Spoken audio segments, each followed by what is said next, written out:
Vanhu vaviri vatsikwa nemotokari vakakuvara apo vange vari parufu rwemukomana wekuponda amai vake ndokunwa ropa ravo kuTrojan Mine kupindura.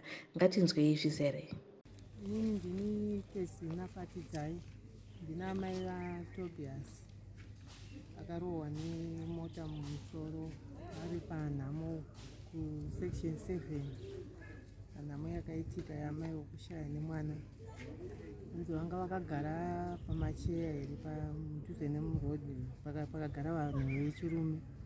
Saka mota nzi yakangouya bva yangosvika vanga varipo 2 nemumwe wake, iye ndiye akakuvara musoro, mumwe wake akakuvarira mukati mbabvu idzi ndo dzari kuchema nadzo, asi musoro wakanyanya kukuvara.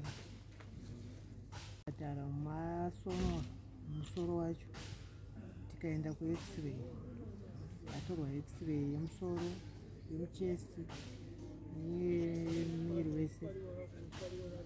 Saka tadzoka apa tamirira kuti aonekwe nachiremba.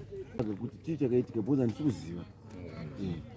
Kuziva bhozi ndakazongotakurwa ndandaita inonzi kuti unconscious kuti kana kuti ndazopepuka ndatokuno marwadzo anenge angoripo, marwadzo aripo undasoniwa musoro wese, soniwa kwese wakwara kubva uku kusvika uku kwese, nzeve uku yakachekenyuka. Saka azoti kusoneka manje ati apasoneke bhozi yakachekenyuka chaizvo, saka azongofara uso.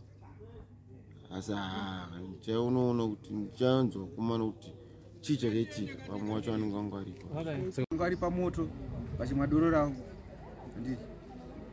Saka ndiri mumota imomo ndikazongonzwa kuti yoyo kwatsikwa munhu, varaburuka mota mimi vanaona mukomana wacho akabharidza musoro apa panapo achitobhridha ropa mumhuno nomumhuno, rimwe rangwerera pasi, mumwe akabatawo mumbabvu make, mumwe achiti ndakuwara, achidzomera atsikwa mumbabvu nogomo.